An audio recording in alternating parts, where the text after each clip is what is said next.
What's up, everyone? This is Ryan with From Corners Unknown. I hope you're all doing well.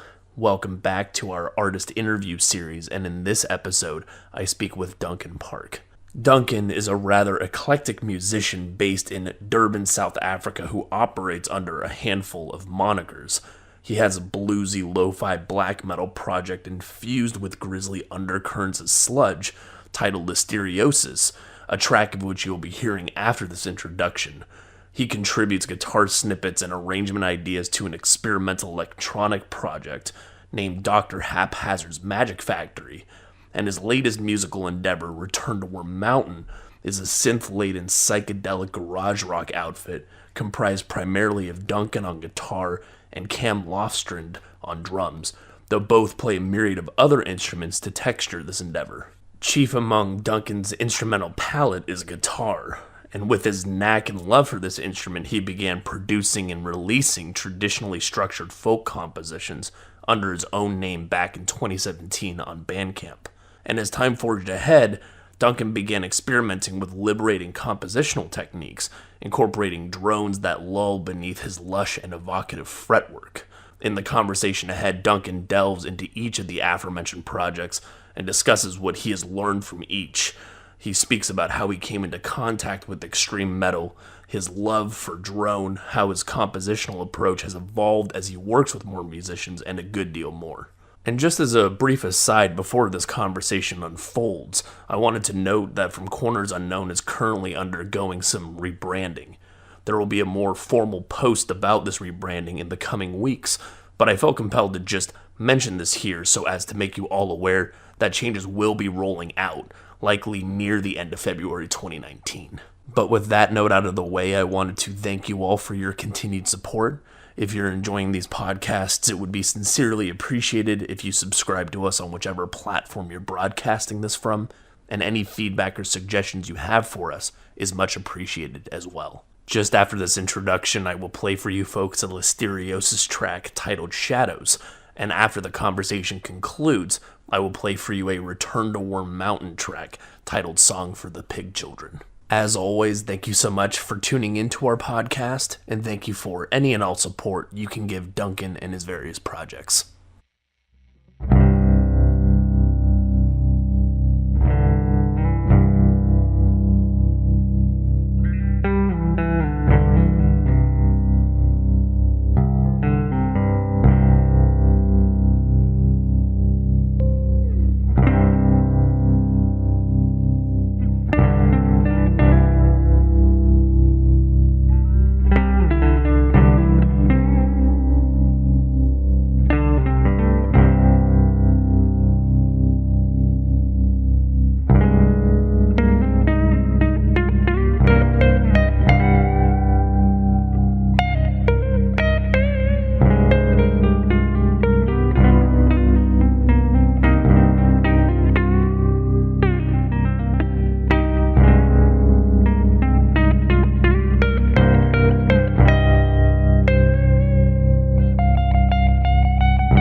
it's just been interesting because when I reached out to you, I learned of your project via Listeriosis. I'm probably pronouncing that wrong. I always Okay. pronounce words wrong, but That's cool. Yeah, it's Listeriosis. Listeriosis. See, I knew I would Mm. inflect that incorrectly. It's all good. Yeah, so I found that project Mm. really, what's the right word? I just found it so strange, but in a really good way. Just the way you Okay, cool. blended the sounds together, and I wasn't aware of the depth of all your other work that you do on so many other projects. Because as I've been looking through your Bandcamp, you just seem to be relatively, I don't know if prolific is the right word, but you definitely seem to have Mm. a hand in a lot of different genres, of different sounds and Yeah. styles. And I'm just trying to find a good place to begin. And I don't know if starting with the Lister project makes sense. But could we maybe just start with some of the Mm. general background interests, like where you start? So you do mostly guitar work, or is that like your primary Yeah. instrument? Okay. Yeah. So my primary instrument is guitar. I started playing guitar when I was like 10 years old. Okay. So that was where kind of everything started. And then when I was like in high school, I played in sort of like punk bands and Oh, okay. kind of like almost like grunge bands as well. Huh. And then as soon as you start playing in those sorts of bands, they come with kind of a philosophy that, anyone can play anything. So, I Sure. ended up playing drums in bands and like bass. And, just, we weren't ever very good. But Um, you just would pick and stuff up. You would just jump into it and be like, yeah, I'm just going to learn this instrument, what have you. yeah, or I'm just gonna like hit these drums and Right. hopefully people kind of move to it. Right. Right. And so it was like, we weren't very good. I come from a very rural part of South Africa as well. Oh, okay. Like where I come from originally is like a small farming community, and the closest big city is like 4 hours away. Holy shit. Okay. So yeah, so we didn't have like, record shops or anything like that. So we ended up discovering like really weird music. There were sort of one or two older guys who Hmm. kind of knew some bands that, didn't really get played on the radio here. So we like randomly heard like Tom Waits and Mm. like the Dead Kennedys, Right. but like completely out of context, without any of the sort of other kind of, as soon as I moved to the city, people who were like into the Dead Kennedys were also into Black Flag and like other Right. bands like that, but we had never heard of those other bands. Huh. So, Interesting. I, so we ended up like, yeah, with kind of a strange taste in music. And I remember the first black metal that I ever heard. Mm. I had this older cousin, and he sort of rocked up one day, like for like a family holiday, like a family Christmas or something, and his family came to stay at our house there in the middle of nowhere. And he brought that documentary. It was called like Metal: A Headbanger's Journey. Yeah, I think I've heard of that. I don't think And I've seen it yeah, though, but yeah, I know. I think I know now what yeah, that is, but yeah. but like I had like never really heard metal at all, and he brought that, Hmm. and I remember watching it, and I remember being like, okay, this is pretty cool. And then Right. there's like a segment on black metal, and obviously being sort of very sheltered, growing up in a kind of rural, pretty Christian community.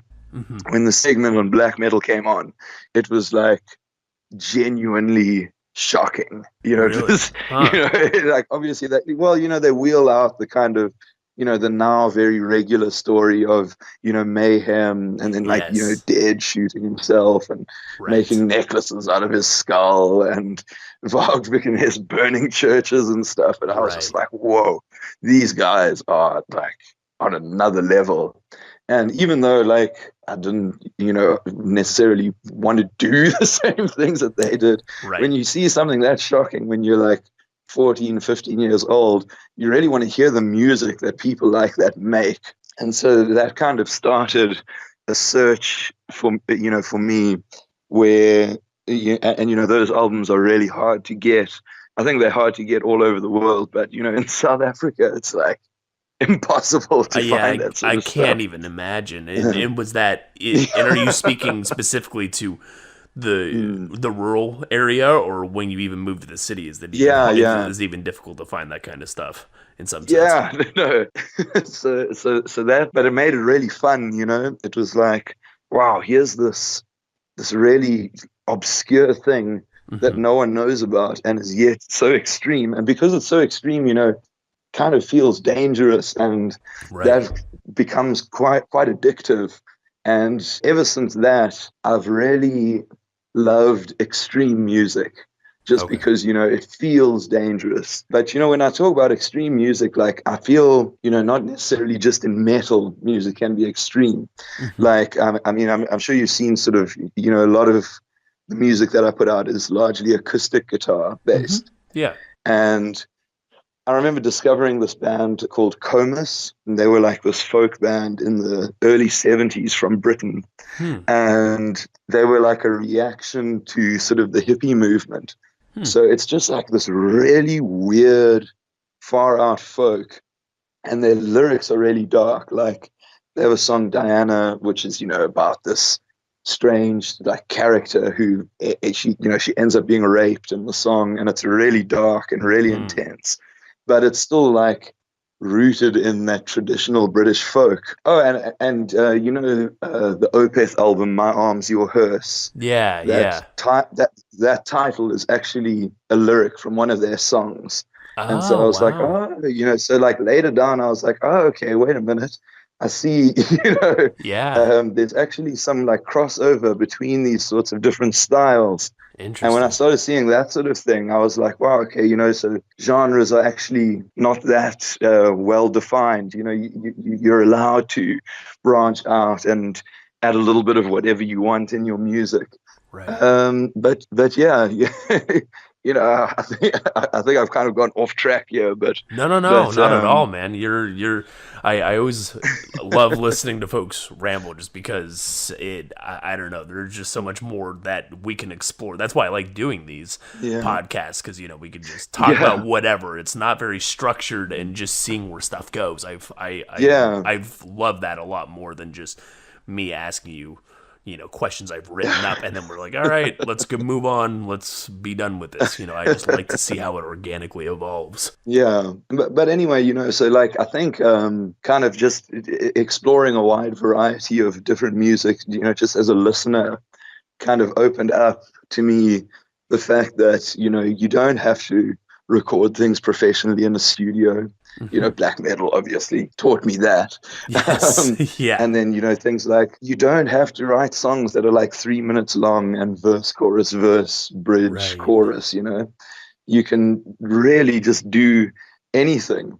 And as soon as you start to realize that, as soon as you start playing like that, it's just the most liberating feeling in the world, I can imagine. Yeah, no, it's so that's kind of became like my search in music, was to find like the stuff that was as strange and as boundary pushing as possible.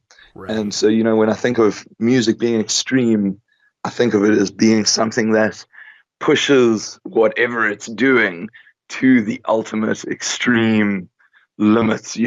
So it's kind of, in my mind, you can have like extreme folk music, you can Right. have like extreme funk music, where Yes. guys just like take it further than you ever imagined it could be taken. Right. Yeah, but I mean, it all started with black metal. Interesting. So I guess Listeriosis, in a way, was, I'd never made black metal myself. Eventually, I was just like, I was actually sick one day, and I was like, wow, I just feel so terrible. And then I just made that sickening EP, those two songs, and I did that in like 2 or 3 hours. And I was just like, whoa, Really? this feels Wow. amazing. Yeah. Yeah. So that's kind of how it started. And then I sent it to a few friends, and they were like, dude, you should just do a whole album. Go for it. This is really cool. So yeah, so that's how that all ended up happening. Really? Huh, that's so interesting. Yeah. It's just funny to hear, I don't know if this is the right word, but almost the lackadaisical approach to it, Yeah. because the way No, that, it yeah. really was. No, it's just very interesting because I listened to is it Skin Hunger? That's the name of the LP. Is I got that right? Correct. Yeah, Skin that's Hunger. like Yeah. yeah. Yeah, because when I listened to that, when it struck my ears, it was such a strange blend of, I don't know, like it worked so well the way, because you nailed the sound, that lo-fi, pretty shoddy, Okay. you get like that shoddy Yeah. sound, but it Mm, kind of dredges up that nostalgia. Like it's just that's kind of par for the course for that mm, style of metal, at least from my yeah. listening experience. I'm not as well versed in black metal as some of the most avid fans are, Oh yeah, but no. you blend that with, and I couldn't think of a better way, but the way you blend it with like sort of those bluesy sort of, like those funky interludes, and you blend that, and then you have some sludge bits where it just gets super chunky and almost headbangy or drivey. Yeah. And I don't know, I just found that such an interesting blend, and I was just trying to wrap my head around how you formulated that, or if that was Yeah. something that just poured out of you. You're just like, okay, well, I have all these different Yeah. ideas, let's just suture them together and see what Yeah. the hell it sounds like, and that's the result. Yeah, it was kind of more of the latter, It was sort of just like, let's just go for it, And most of those songs were written really quickly as well. It was like, let's just, let it flow out, let it just come out and catch it. So it was kind of like a lot of the time it was like writing it while with the guitar plugged into GarageBand, and as like I was writing the riffs, I was just recording them. And so it was very raw and spontaneous in that way. Interesting. And I kind of wanted it to sound a bit like that. I was like, Sure. that's kind of what I wanted to do, because oftentimes when I overthink music that I make, you end up going back to it and changing things so much. Right. And that can be really cool in certain contexts. If you work on a song for a really long time, you can kind of like hone and refine it. But with that, I wanted it to be just as sort of much of a release as possible, and just like Sure. let it sort of just splurge out. And Right. yeah, Right. so I'm glad someone thinks that it worked. Oh no, it's great. It's Yeah. just I just found the amalgamation, just the way you splice the sounds together. I mean, some of the transitions are pretty jarring, if that, like sometimes it kind of Yeah. blends or it moves. I was like, it's Mm. a little, what's the right word? Like it kind of it caught me off guard when I first listened to it. I was like, Yeah. wow, that really took me by surprise. I wasn't expecting it to go into those depths. But Yeah. after multiple listens, it just makes sense now. I don't know. It's just Okay. it's just very fascinating to have listened Okay, to it. cool. I'm glad. Yeah, yeah. Are you planning to keep so with this project? We can go into other projects as well. Yeah. Are you trying to keep this project of yours in that same vein? So say when you make another EP, LP, what have you, if you continue this Yeah. project onward, will it follow that similar feeling of just letting it be like explosive Yeah, energy, spur of the moment? definitely. I reckon so. I think if anything, I would maybe like to do it, I'd maybe like to try and get it to sound a bit heavier next time, Sure. and, to kind of push it more that way. But yeah, no, I think that one, I definitely want to keep that project, and I would want to keep it sort of in that style, like very explosive, try and keep it as raw as possible. Yeah, no, I think that's kind of what defines it. Right. And Mm. then, so then in addition to this, and I don't know if there are other points or other Mm. interesting components to bring up about the record, I think your explanation of it being like a Mm. spur of the moment, almost not Yeah, improvisational, but the way you constructed it, that seems to speak to a lot of what I was curious about the sound itself. okay. Are there other components of the project that I'm maybe glazing over that I should be bringing up or should be talking about? No, I think it's it's actually a very simple thing, and I think that we've kind of sort of summarized it Right. as succinctly as possible, And is there very kind of spontaneous. sure, and I guess the only other bit that I should have thought about before just blurting out a dumb question like, oh, is there anything, like those generic interview questions. Mm. What do like lyrically and what you articulate with this? How does this project relate? Because looking at this project in juxtaposition with, say, just more of your acoustic, your droning folk project under your own name, like how do you partition these hemispheres of musical ideas in your Yeah. mind? Because when I look at the Listeriosis, Mm. I see the song Yeah. titles thrown onto jagged rocks, etc., etc. It's much darker, much more grim, but it also fits with the aesthetic, the sound. But Yeah. just speaking to that in some sense. I think, with the acoustic stuff, that's kind of music that, to a large degree, it's the kind of music I make when I'm feeling content, just with life generally. Sure. It's kind of like, okay, cool. I'm just like kicking back, relaxing. Often when I'm sort of in a good mood, Right. love to just sort of put my guitar in like an open tuning and then just sort of kick back and improvise.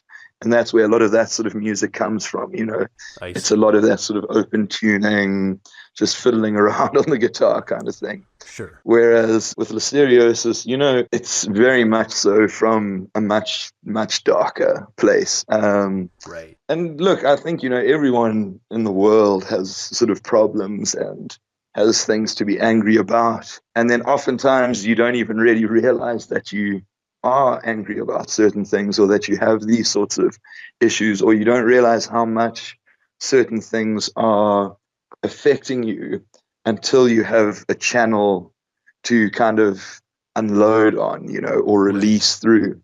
And I think that's kind of what Listeriosis was with me. Like often with just music generally that I make, Mhm. I often don't really know how I'm feeling until I start making music. Hmm. And then it kind of goes in a direction and I'll be like, whoa, this is feeling really cathartic now. Like Interesting. I can feel, a lot of things that are kind of like sort of tight in myself, just unraveling and coming out. And I think that, at that point when Listeriosis came out, I think I'd kind of been, sort of suppressing a lot of emotion because sort of economically things are quite tough in South Africa at the moment. Yeah, yeah. We've got like I've a seen really some. high unemployment rate. Mm. Right. I've seen some stuff Okay, about yeah. that. I've read some tidbits here and there, but I obviously don't have Yeah. nearly as much context because I'm not, I'm not living there. Or I'm not really reading, say, local Yeah. news, what have you. But No, so I went through sort of a time where I was like unemployed for like 6 months or so, mhm. and then I got a job, and then when you come out of a situation like that, you have this sort of mindset of, I'll do anything. Like right now, I just Right, need a job, and I will do anything, and I'll work so hard at doing whatever, even if it's like a dishwasher or sure, whatever. yeah, You at that point mhm. need a job to survive, and will do whatever you can.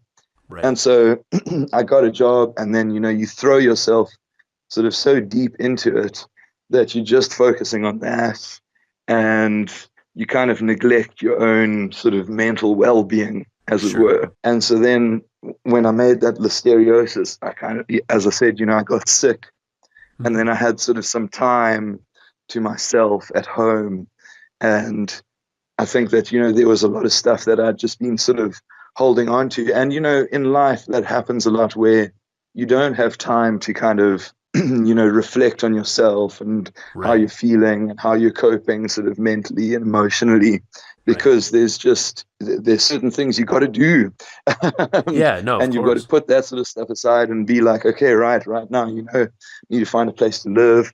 I need to do this. I don't have time to just focus on myself. I need sort of tangible results in my existence at the moment. Sure. And so I think I came out of a period where I was so focused on a lot of things like that And then when I like picked up the guitar again, I just wanted to make really, the most visceral music possible. Sure. And I don't think I realized that until I picked up the guitar, and I was just like, I just want to make it as loud as possible right now. Right. And so I guess that's kind of what separates the project is, what your headspace is at the time that you create the music. Right. Because, people aren't one dimensional. Sure. And I think that's what's kind of being reflected in the different projects that I have. Is to a certain degree, you can kind of separate those things. I think that there'll always be some overlap though. But yeah, for all intents and purposes, that's kind of the separating factor. I see. And is that just following on that, just that thought a little bit, was there a spell there when you were working and, you were working your ass off, for lack of a better term, and you kind of lost sight of things for a while? Was there a spell there where you were not playing an instrument or not playing guitar? You weren't really engaging with that more creative side for a while? Was that kind of driving you a little insane, even though you may have not realized it at the time? Yes. Okay. Oh, definitely. Definitely. And I think, I've seen that happen with a lot of my friends as well. Like I said, oftentimes, just sort of life requires you where you can't focus on those sorts of things that are your passions. And, music is one of those things, sadly, that for the kind of music that I play anyway, you're not going to really be making a living off it. Right. It's like very, very sort of niche. And so when it comes to like having to do something to make sure you got a roof over your head and, food and all of that, obviously that ends up having to come sort of first. And, sadly, when the music suffers, that's when you go back and you end up with something like Listeriosis. Sure. You want to make it count, so you make it as visceral as you can. I see. No, it's all just very interesting. So I guess in addition to this project, so you have a handful of others, and I'm not exactly sure which one makes the most sense to go into, or at this juncture, I feel like I could try to make a chronology of it, but it would just fall apart, or at least I don't have a full picture. But so you also produce music under your own name, and you do that, and that's more the acoustic, more droning folk kind of stuff. And is that one of the first projects you started doing with, say, an online presence or going on Bandcamp? Because I looked at that, and I looked at your discography, and it looks like you started that sometime early 2017 in your other projects. Well, I think that there was another project of yours, though, that was even earlier, like Demons from the Dungeon Dimension, which is even older, and I just found that before I called you, so I was like, oh shoot, I should look into this for just a minute. But that's so like, I was always in bands and stuff, in high school and whatever, and then when I went to university, I was in a band as well. And then at the end of our undergraduate, everybody sort of leaves, and then at that point, I was kind of just by myself with an acoustic guitar. And that was when I sort of just started playing solo stuff, And so I started, I made a couple of demos that aren't online anymore, like they were on SoundCloud back in the day. Sure. And then I made sort of physical copies of them as well, which I used to sort of sell at shows and just give away for free and whatever. Right. And so that was in 2014 that started, and I made a couple of those in 2014.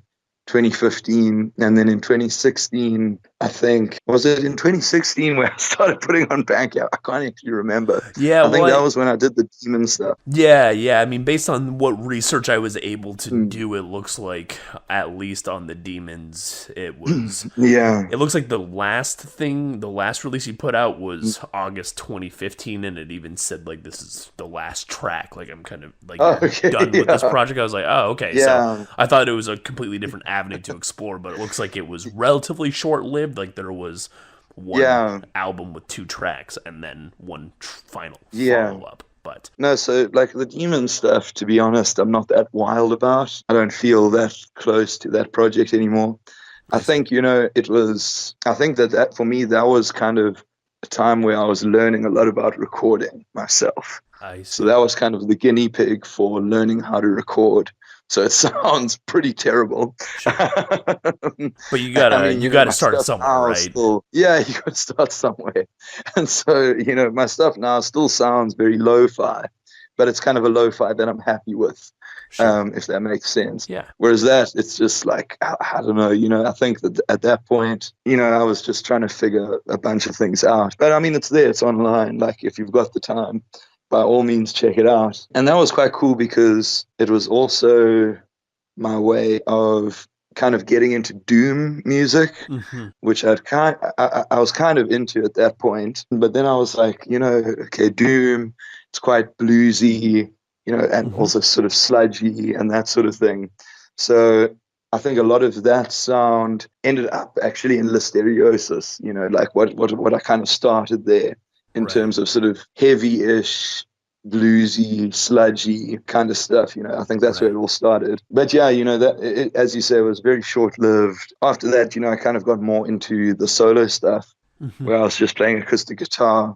And then I, started getting into playing acoustic guitar with drones and with heavy sort of synthesized Yeah. drones in the background and kind of more effects and that sort of thing. And I was really happy with how that was sounding.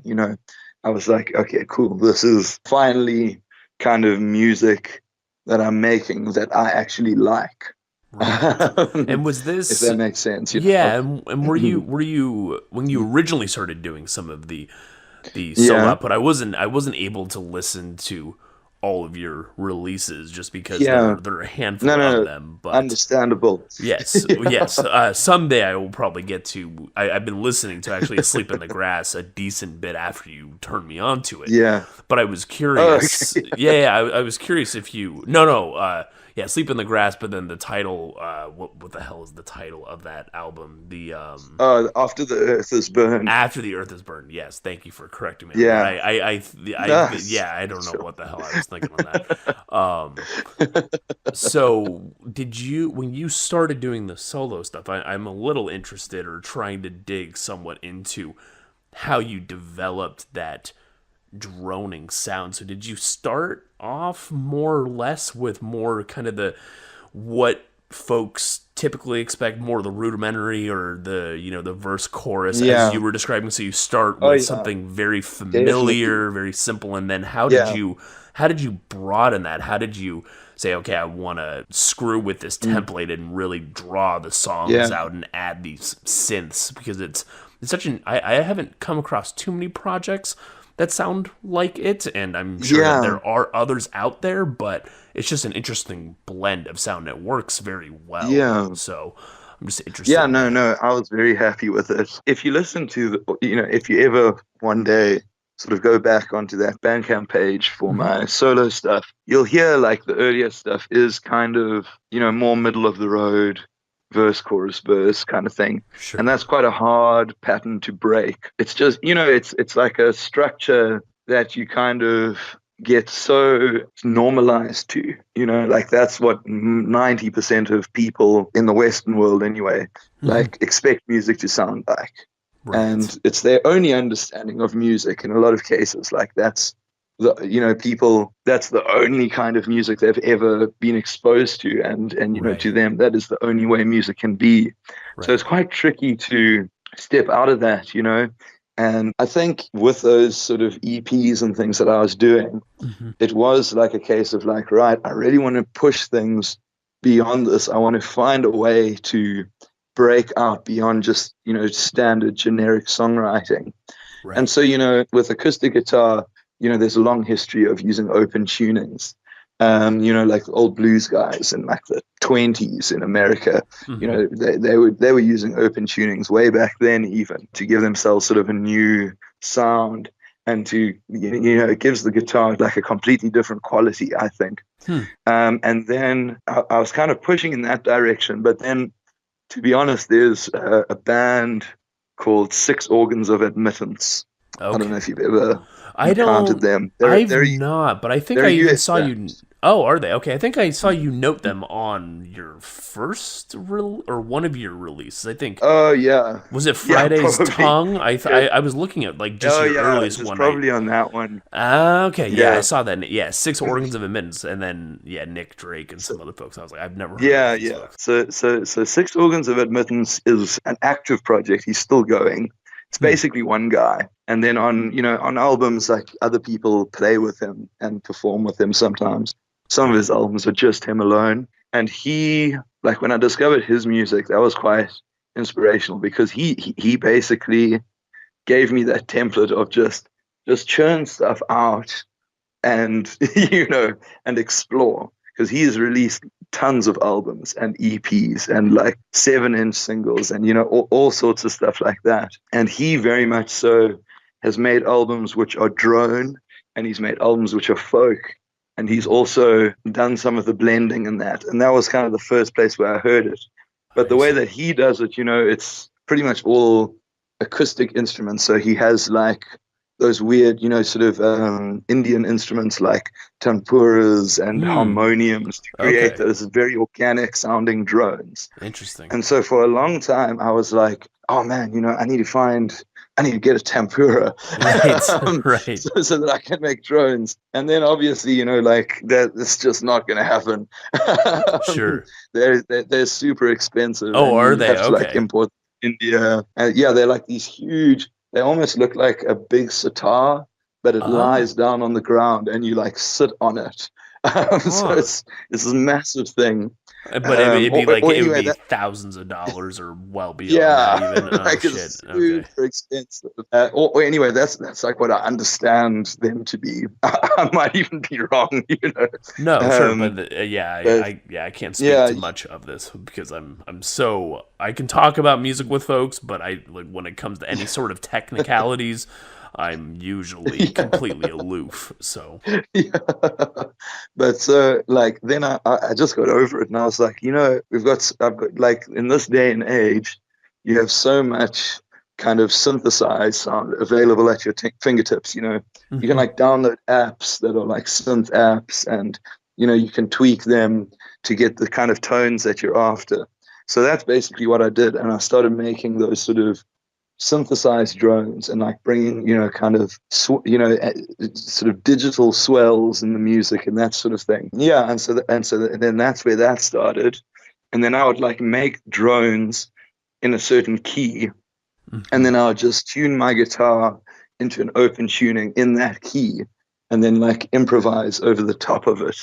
And Hmm. that's where that album, After the Earth is Burnt, that's kind of how it was written. And I was like, okay, this is a cool, different way for me to write songs. So instead of the song kind of having a verse, chorus, verse, it kind of goes through sequential passages where it's like, here's the Right. first section, and it's like 2 to 3 minutes of one section that's kind of very repetitive. And that repetition that comes from listening to bands like Sun O with the three Right. brackets, Right. like them, and then Earth. The band Earth. They're Oh also a yeah, yeah. drone band. Sure, sure. That Yeah. dude Dylan Carlson, yeah, Hmm. like, and especially actually on his more recent albums where it's kind of not as drony. It's kind of like just guitar passages that are repeated ad nauseum.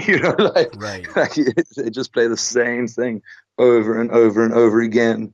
And it gives like this kind of hypnotic. I'm not a religious person, but it's kind of got like a spiritual feel to it. Yeah. Like you feel it feels like meditative. Hmm. And so that's kind of where that came from. And then like as soon as I did that, I was like, okay, cool. I think I've figured out a way to like really break free from the verse, chorus, verse structure Sure. and just Sure. kind of try and let music just like flow out, you know? Right. And I think there's something about that drone where it's just like one note just constantly sort of rumbling away. Hmm. Because, if you look at a lot of sort of old music, like like ancient humans, drone and rhythm were kind of like how music started, like early instruments, things like the didgeridoo, it's just Sure. one note that you can like manipulate the tonal quality of, Hmm. but you can't change the pitch of it really. Sure. and it's like this one constant sound. Hmm. And then, if you got a rhythm on top of that, that's the kind of the earliest form of music.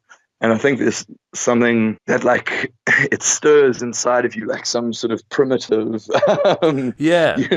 ancient being that's within all of us. Right. No, and that's And yeah, that's what excites me about drone. Yeah. yeah, I find it interesting too, and I haven't been able to explore this thought all too much because it's still a relatively nascent thought that I've had, but or a feeling. Maybe that's a better way to put it because I've just Yeah. found as I've been listening to more and more music, I listen to so much music each day, but as I've been acquiring or as I've been making my music tastes more and more screwed up or as they've gotten more, Yeah. twisted and contorted and bent out of place, I've definitely started to favor more drone and harsh noise and Oh songs yeah. that don't have structure more than riff based music, which I Yeah. found very interesting. And I don't know if it's not that I Mm. dislike it, but I find something so much more, yeah, like almost like relinquishing about drone, but Yeah. it's hard for me to pinpoint exactly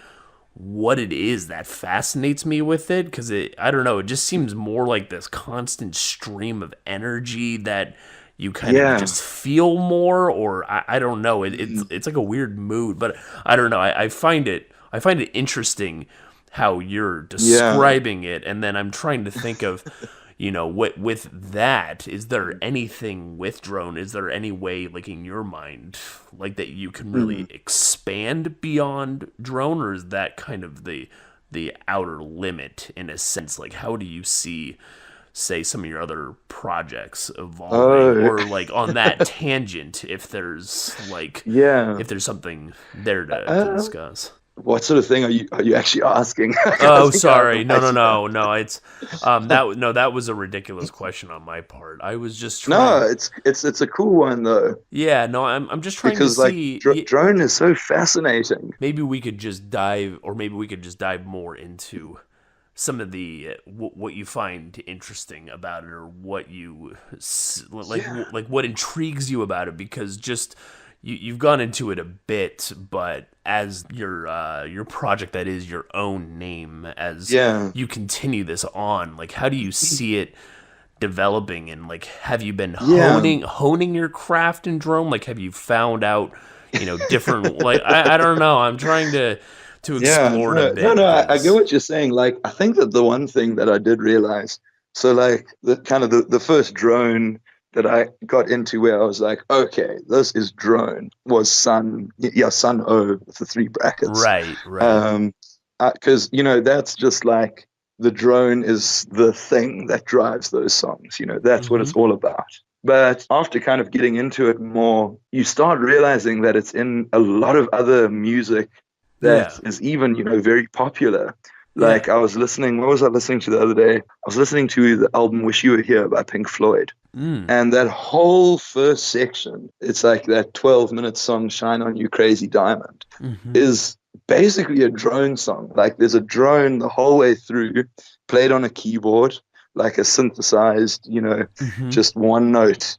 And I was like, oh, okay. So, and that's actually what kind of ties the whole song together. And even, if you listen to old bands like the Velvet Underground, they Mm-hmm. had John Cale on the violin, and most songs, he's just playing one note on that violin. And because it's that bow, you can just make it constant. If Right. you kind of smoothly rock your arm back and forth, it's just like one constant note the whole way through. Right. And you kind of start seeing it in all these other places Hmm. in forms that you never imagined it to be in. Because, to me, like I said, Sun being kind of the first drone music that I ever acknowledged as being, okay, this is drone music. For me, it's always been like, it's got to be like this deep, rumbling, kind of like earth shaking sound at the Right. bottom. But it's actually, it can be so many different things. Right. And like, I think that even in, some other metal, what was I listening to? I was listening to Meshuggah, like some Oh of their yeah, older yeah. stuff. Sure. And even though it's like those sort of chugs, Yes. so often they're like just rhythmically riding one note, like, Hmm. but Right. it's just one note. Yes. And I was like, this is kind of like, it's like Morse code drone, Yeah, you that's a know, good point. That's a good point. or like, Yeah. yeah, or like machine gun drone, you know. Right. That is interesting. And so like, so I think, I'm just beginning to actually understand, how much there is to go into when it comes to Right. drone music, and like now, so this might, if we can sort of start talking about this new band that I'm doing, this Return to Worm Yeah, Mountain. of course. I wanted to bring Um, that up. Yeah, you guys don't have yeah, a you don't have an online presence quite yet, do you? not Or quite yet, okay. I'll chat to you about now, but like with the drone stuff that I was making previously, all that music was me by myself, and I hadn't been, and with Listeriosis, it's just me by myself. With Hmm. Demons, it was just me by myself. So I hadn't been in a band for like a good few years. Hmm. And to be honest, I think that might have been a good thing because I think, being alone and trying not to feel sort of stagnant in music, like when you're by yourself, it pushes you to do things like, explore drones and that kind of Sure. thing Sure. to keep it interesting. But then, like, once you've done something like that, it's really nice to kind of go back and make music with other people again because they bring such a different kind of perspective on these sorts of things. Sure. When I got into contact with the other guy who's in Return to Worm Mountain, when we started, we were like, oh, we want to make like drone music. We want to be far out. And we Right. kind of like spoke like we want this to be like super explorative and everything. But as soon as we started jamming, it just became like basically like a garage band. Right. And we were like, oh, like drone is cool and stuff, but let's let's just get back into this kind of thing. Right. So like I think that the drone thing will come back, but I've kind of like reverted back to just wanting to write normal songs again almost. Yeah, and so then that's where that came on. But in terms of that band, we have recently just made like a Facebook page Oh, and a okay. SoundCloud page. And so, like on our SoundCloud, we've got just 2 songs up there at the moment. Hmm. But we have recorded kind of an album's worth of stuff Oh, wow. that we'll be putting out probably like towards the end of January. Yeah, that band is really great. Honestly, it was one of the greatest feelings in my life when I went up because it's actually just me and one other guy, Oh, and okay. he plays, and so like when we jam together, I play guitar and he plays drums. Hmm. And and when we record, like we build onto the sort of the core sound of it and everything. Right. But like one of the greatest moments was when I went up there and we just started jamming, and it was like, this connection, Right. between musicians. It was a feeling that I think I hadn't experienced it in so long. So as soon as we started jamming, that we immediately started writing stuff, and it was just like a whole nother musical experience for me, because the other guy who's in it is a guy called Cameron Lofstrand, and he's in like loads of bands in Durban here, Oh, okay.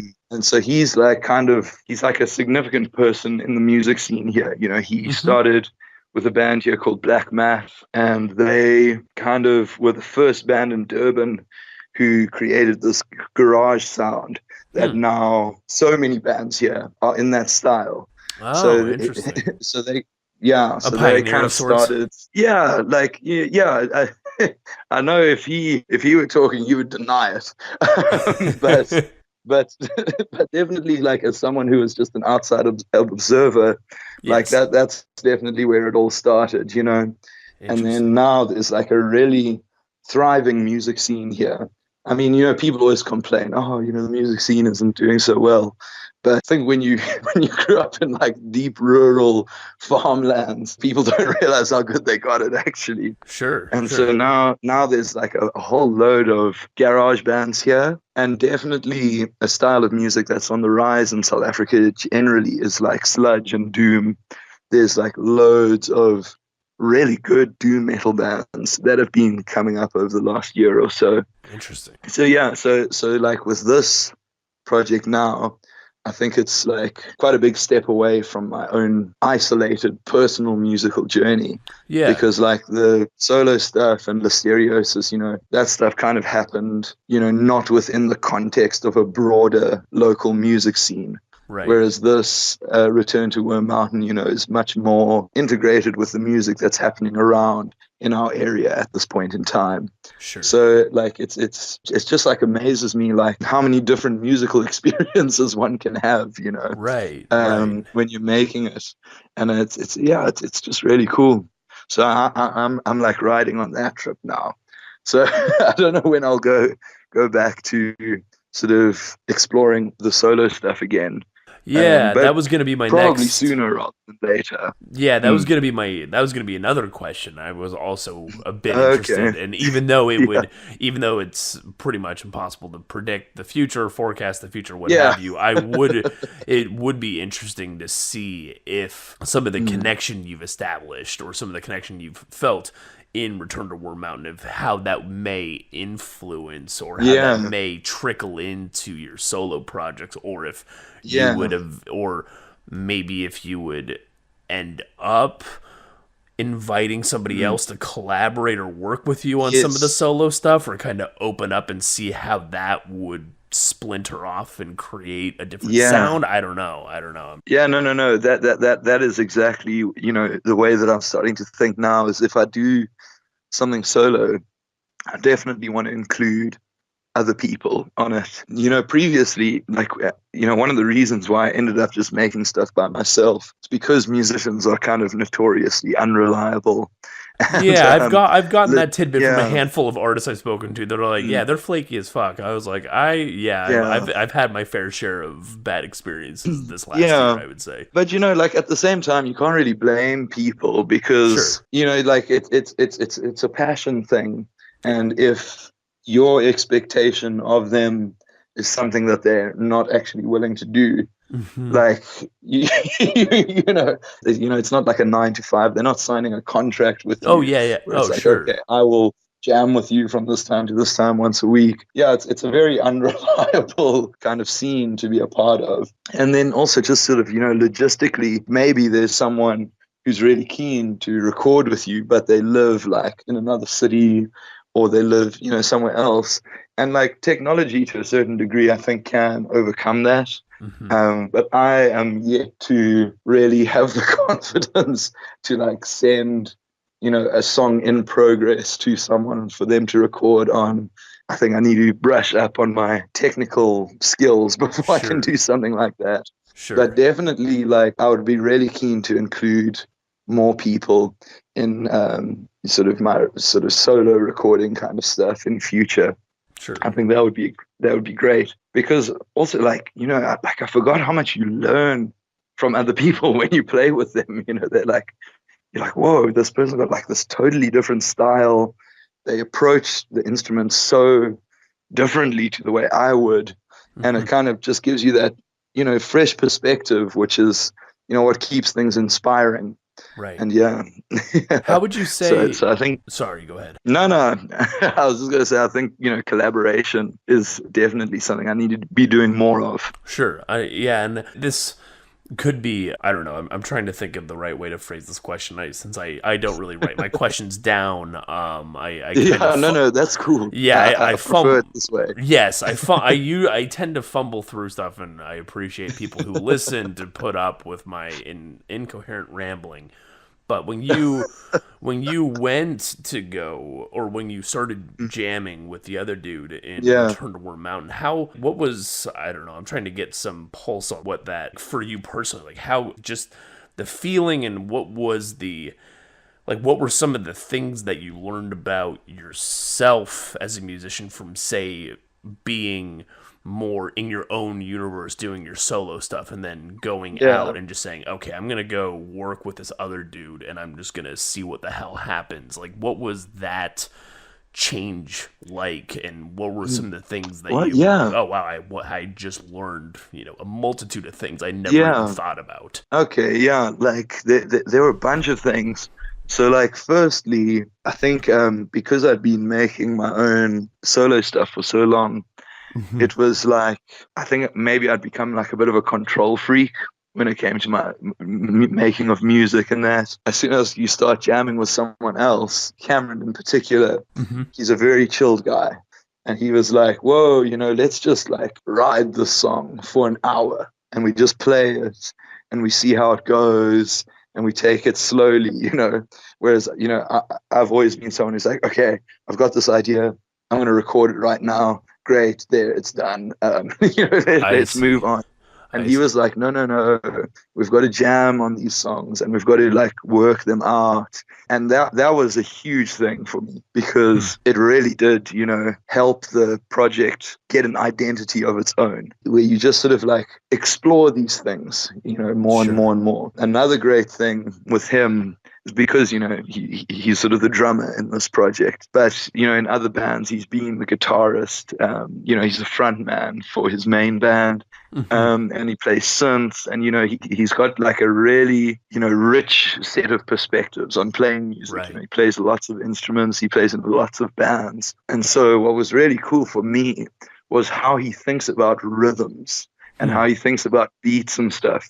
So like for me, like I've played drums before, but I'm like Yes. super like basic, Right. like 1, 2, 3, 4 kind of beats. And he would like listen to the guitar parts and he'd be like, okay, cool. I think I've got a way of sort of swinging this drum beat. Like if you listen to that song that I sent you, a song for the Pig Children, Hmm. like that beginning part, like the drums follow the guitar so closely, like just sort of the licks and that, and you'll hear the drum kind of does this sort of weird sort of swing thing, like Yeah. on each beat, like, and he really takes the time to work on the rhythms and the beats, which I think I have been horribly, horribly neglecting in the music that I make, Sure. like the rhythms and that sort of thing. Like I've always been more of like a kind of melody focused person, I or see. riff focused or drone.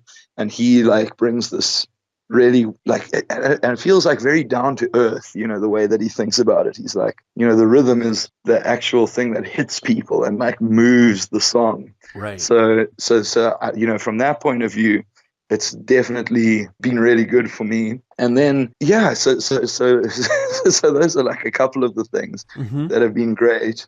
And then also just like the way that he records stuff and understands sort of frequencies and like where instruments should fit into one another is really great. Sure. Like, and I think, that goes both ways. Like at the same, I love music where people have just like piled on, ridiculous amounts of guitar parts and just to make it Right. like as thick and murky and muddy as possible. Hmm. But at the same time, like he's got this really good understanding of like leaving things out, like leaving space in the music.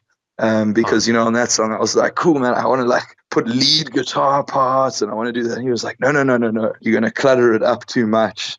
And how it is now, it's kind of got that space to breathe. Hmm. And he's right, So Sure. so like I think he definitely sort of taught me to kind of like sit back and reflect a bit more when it comes to music. Like it's not going to run away and go, Right. and go anywhere if Right. you don't record it immediately. Sure. Like, work on the songs, think about them, go back and listen to them, think about every aspect of the song, think about the rhythms, think about how the pieces fit together and give those pieces space to shine. Right. Because you end up drowning out some of the greatest things in a song if you just keep adding too much stuff. Sure. So, Makes plenty of sense. so yeah. So I mean, I've learned a lot. Yeah. No, it sounds like it. Yeah. I think you may have touched on it a tiny bit, but I was also interested, or just what compelled you to reach out and start doing more of these, try to go work with other musicians? You may Yeah. touch on it briefly, but what was there just a moment where you're like, all right, I need some like to some creative Yeah. expansion or something of the sort? Yeah. I was a fan of the guy's music. Like, Hmm. I'm a fan of a couple of the bands that he's in. and I've seen him play a bunch of times. Okay. And then like I connected with him on social media, and then one day I was just like, you know what, I'm just gonna like send him a message, be like, hey man, I know you're a busy person and you know you've got all these other bands on the go, but I really just need to jam with someone, and I really like the music that you make. I would just really dig to jam with you sometime. And he was just like so stoked. He was like, oh, thanks so much for asking. Definitely, man. Yeah. And I was like, oh, so relieved, because I thought it would come across as like being really weird. Sure. Kind of like, we weren't like sort of friends, like we're kind of acquaintances, like we sort of knew, we were aware of each other, but we weren't like friends, we didn't hang out or anything like that. Sure. So I just like took the plunge, which could have been like social suicide, but sure. But I mean, but if you never took that risk, you would probably still be just the project would not exist, or at least in its current state, right? So so because I had like a bunch of riffs and stuff, and I was like, I really want to work with a drummer or or a bassist or some other person. And I asked like one or two other people in Durban as well if they were keen, and a lot of people were keen. But when it came to like, okay, what time is good for you, that things would fall apart. There would be some flakiness or something of the sort. Or they'd be like, my amp is at this other place, and I'm in this other band, and but I mean that's cool. Like I don't really mind, because it worked out really well. Right. And on some of the tracks as well that we've recorded with Return to Worm Mountain, there's another dude playing bass who just was staying at Cameron's house one day when I went up there to record with him. And Cameron was like, this guy's a really good bassist. Is it cool if we sort of just have a jam, and if something comes of it, we can record the stuff that comes out? And I was like, yeah, definitely. Right. And from that, three of the tracks have him on bass now, so that was like really cool too. And so that all worked out pretty well.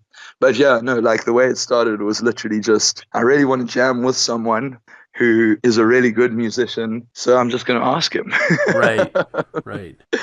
And and fortunately for me, it was all chilled. It's fascinating too, just to hear so much depth about the project as well, but it still is so fledgling in its, at least it's still a pretty small project in a sense, but it sounds like it's added a lot to your arsenal, or like your creative endeavor in a sense. Like it sounds like it's done quite a bit in a very short period of time, which is very fascinating. Super invigorating, right? Right. And also like when I play on my own, I mainly play acoustic guitar. So it was really cool to, be able to play electric guitar, really loudly in a garage with someone on drums, like that classic garage band, like the roots of rock and roll kind of thing. Right. It's just a really good feeling to do that. So that was great. Are you guys gonna end up taking it live at some point, you think, or are you still are you gonna like etch out an EP or an LP of sorts before you even try to do that? I think we're definitely gonna finalize the stuff that we've recorded first, and then put that out, and maybe we'll play live. I think the thing is that because when we recorded, we added so much additional stuff. Like, I don't know if you can hear on that song that I sent you, there's like a lot of like sort of synths sort of bleeping and just making weird sound effects. Oh no, it's great. Yeah, it's like spaced out almost. Like, did you describe it as kind of like Butthole Surfers-esque, or it's just kind of like funky and spacey? I was like, that seems to fit pretty well. Yeah, it was perfect. Yeah, so like we did a lot of that stuff. Like we would sort of lay down the basic guitar and drums, and then we would just like make weird noises on top of it. And I think if we were to take it live, I'd really want those weird noises to still be there, because I think that's such like a core defining feature of the sound of the project.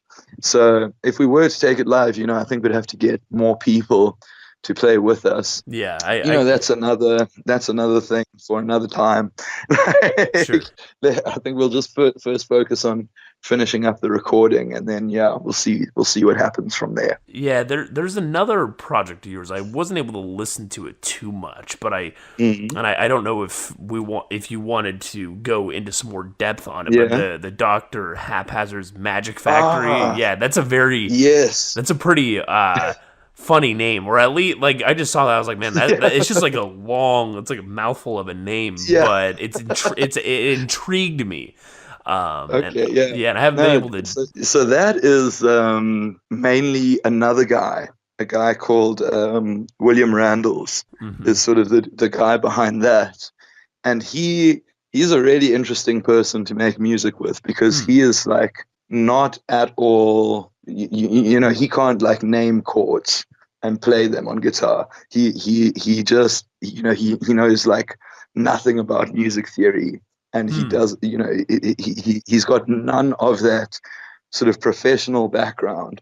But despite not knowing how to make music theoretically, he just makes music. He I like see. will find instruments and just like sort of make sounds on them, and he'll record field recordings, Huh. and do like really weird stuff like that, and he'll make sort of songs out of these field recordings and out of the way that he figures out to make sounds on instruments, which is like very different to someone who's being taught how to play an instrument. Like he Sure. has his own totally unique way of doing things. Although like he's actually really good on piano, even though he doesn't, theoretically speaking, he doesn't like sort of know the notes or the chords or anything like that. He just has But played on it some of enough that, and practiced. He's yeah, oh, interesting, huh? he's like figured out how to make it sound really good. Hmm. So like that project is like mainly him. He creates these songs, and then he'll like send them to me as sort of a second ear to listen to them. And then he'll also like ask me to just like add a guitar part here, or add a little bit of this or a little bit of that at certain places. So I'm kind of just the listening board, and the occasional decorative instrumental part that gets added to a song here and there. Interesting. I really enjoy it. Like that's a really cool project to be a part of as well. But yeah, that's it's very different. It's not like jamming with someone. We Yeah. don't sit in a room and like work songs out together. It's more he comes up with ideas, and sometimes I'll also like come up with a little something, and I'll be like, hey, you want to use this on a Dr. Haphazard song, and then he'll take it, and often he'll like manipulate it and bend it around and like Right. reverse it, or do something weird. Those albums, I really like them. Like, but I really like them as a listener more. Yeah, it's more this other guy who makes that. And But it's a project that I'm really happy to be kind of a part of. sure, and when you work on that project as well, I mean, I wasn't able to listen to Mm, too much of it, but when I was looking through and I, saw in some of the liner notes your mhm. contributions to the tracks and say, so when you work on that, do you have creative freedom to add what bits, or does he give you pretty specific Yeah. details as to what he wants, or he's like, oh, just put something here, and you're like, okay, I'll just listen to the track and kind of fiddle around and that's it. It can be like a bit of both. Like Okay. sometimes he'll bring a song and he'll be like, "This one, I really want you to add something to this," and then I'll try and do something like as per his request. But most of the time, it's just like, "Hey, I've made this song. Listen to it. If you think you can hear, room for you to add something, go wild." I see. Huh. And so then, like, I mean, oftentimes he'll just like come to my house with like an iPad, and he'll play me songs from it. And while he's playing them, I'll have like a guitar on my lap and just like sort of noodle along with whatever he's playing. And if Hmm. he hears something he likes, he's like, "Okay, cool, I'm recording that," and he'll just like Huh. record like just Interesting. record it, and then he'll sort of incorporate it how he wants to later, and like sort of edit it and stuff like that. Huh. So yeah, so that's how that one works, which is really cool.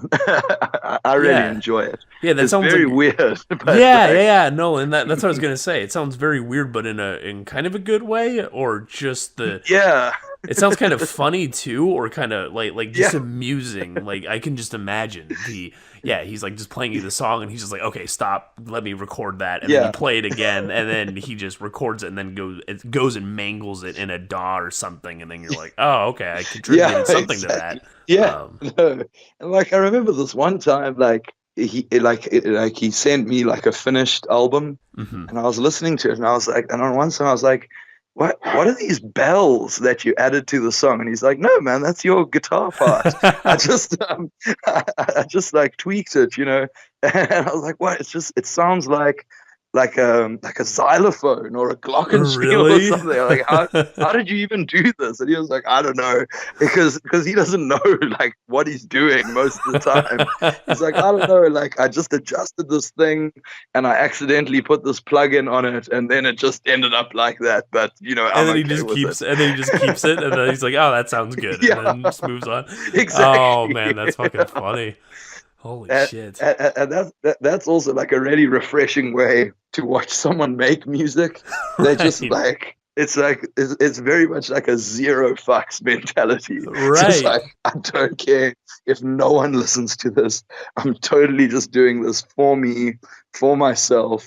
Um, and yeah, like and it's quite refreshing to see someone make music in that way. Right. Yeah. And I guess in a sense, or on that thought, as you noted with the making Mm-hmm. you like not really caring what have you about maybe other Yeah, people listening, but for your own yeah. personal projects, is it mostly are you and I think it's I can't say universal, but I've kind of Mm. garnered that sentiment across certain folks with saying, I just do this for me, and if some people dig it, awesome. If not, so be it. I just want to, I just need a Yeah. musical outlet. But like for you personally, what is, how does does each project represent? Are you doing it just for yourself, or is there some other component that you're trying to, Yeah. emulate, or other emotions you're trying to evoke for other people and such? Yeah. Like I think sort of 95% is just, doing it for yourself. Like making music is one of those weird things where you have to do it for yourself. Hmm. Like it's really the only way, because Sure. as soon as you're not doing it for yourself, you're kind of seeking validation from people who you're probably not going to get it from. Right. Because, like, sort of the harsh reality of, making music, in this day and age where anyone can make music, anyone can record an album in their Yeah. bedroom, there's just so much music out there that people aren't going to just give your music the time that you think it deserves. Yes. Like just to get someone to actually even listen to it Yes. is like nearly impossible. Like Yeah. even to get your friends to listen to it can be Oh like, yeah. Yeah. Of an course. impossible struggle. Well. Yeah. So Yeah. so like I remember like watching this one interview with this musician, and he was like, if you expect anything from music, you're expecting too much from it. Like Hmm. you've got to just do it for its own sake. And as much as I agree with that, there is a feeling that I think everyone has, like when you put something out, whether you like it or not, you're putting it out there, and you want someone to listen to it. Yeah. You want, no matter how small, you want at least one person somewhere to have a response or a reaction to it. Sure. And I think that that's, it can be quite hectic, because most of the time, you're going to you struggle to get that. But then, when people do actually end up connecting with it, and I mean, like to a very, very limited degree, Hmm. people have sort of connected to some of the stuff that I've put out there. Sure. And it's really an amazing feeling. There's nothing better than getting, like, I mean, I remember one day I woke up and there was like just this email from this guy, and it was like written in really broken English. Hmm. And he was like, hey man, and it was on the 1st of January as well, Hmm. at this year, at the very beginning of this year. And he was like, hey man, I discovered that album of yours, After the Earth is Burned, and me and my friend, we downloaded it, and then we took acid And Oh we my listened to it, gosh. and it was one of the most amazing experiences. And I just want to say thank you so much for making it. And it was just like, it just felt so good. I was like, wow, Interesting. here's this person who had this whole experience, and I was fortunate enough to be the person who made the music that was the soundtrack to this experience that they had. Interesting. And like, and it feels good, like when stuff like that happens, it's honestly the most amazing feeling, because you suddenly feel like you're connecting with people, and yeah, no, it feels great. And like in terms of the stuff that I've recorded, I think the only thing that I've recorded where I was particularly trying to convey a specific message is Mhm. on this one EP that's there on my solo stuff Yeah. called Corpse Roads. And on Corpse Roads, my grandmother had died, Hmm. and I had a dog who died. And I know a lot of people are like, oh, it's just a dog. But like, it was really such Oh a, yeah, yeah. like, it was an experience that like really, it was so painful. Like, Oh sure. I was quite amazed at how much it hurt. And like there were some people that I knew, like that I'd gone to school with, who had died. Like this guy that I'd been friends with, he had died of cancer. Oh Like, shit. even though he was a year younger than me. I mean, I was like, what, 27 at the time. So he was Wow. like 26. And and so that one was like just about all this loss that had happened. Right.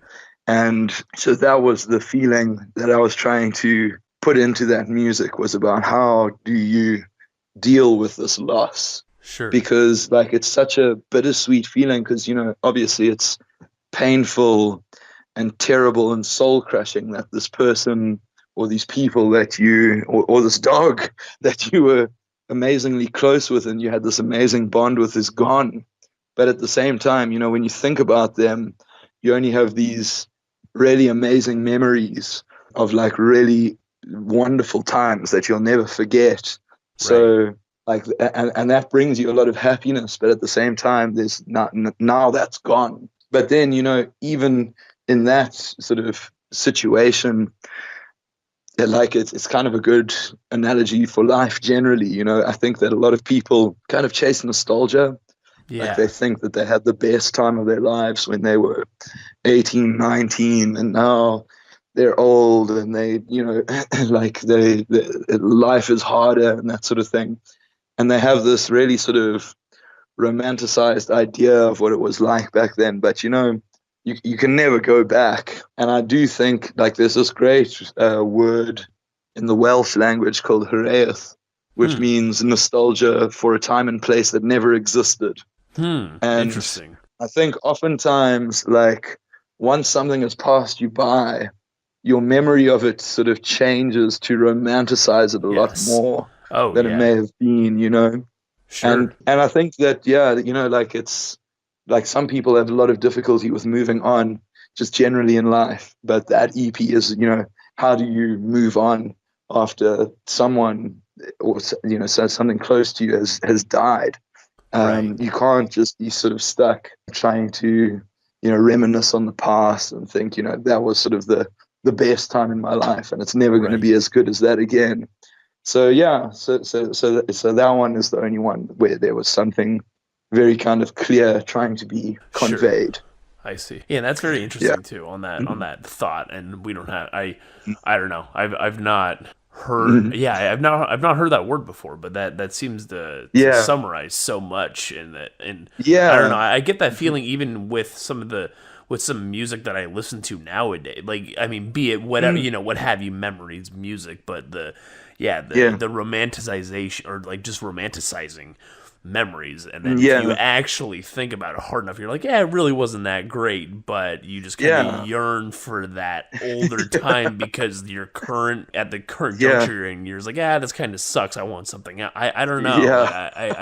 I can relate to that a decent bit, I think. Yeah, no, definitely. I think that, yeah, I think it's a very like universal part of the human condition, like, Right. yeah, you often just want this thing from the past, but yeah, it's not the way. Yeah, I mean, that happens to me with also a lot of albums that I have where I listen to Hmm. the music and I'm like, oh man, remember when this came out and it was this time? And then as you say, I was like, but you know what? like as fun as it may have been, this album actually, the reason why I love it so much is because everything else was so terrible at that time. Yes, And this yes. this got me through it.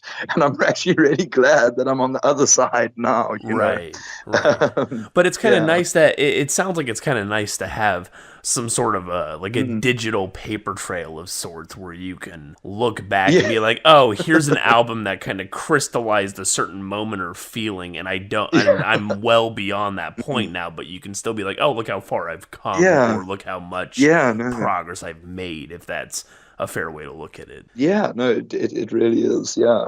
That's great. Just for the year ahead, because we're already at the end of Yeah. 2018, but what are your plans? What are you looking forward to in the year ahead with respect to all your different projects and developments on the musical fronts? Yeah.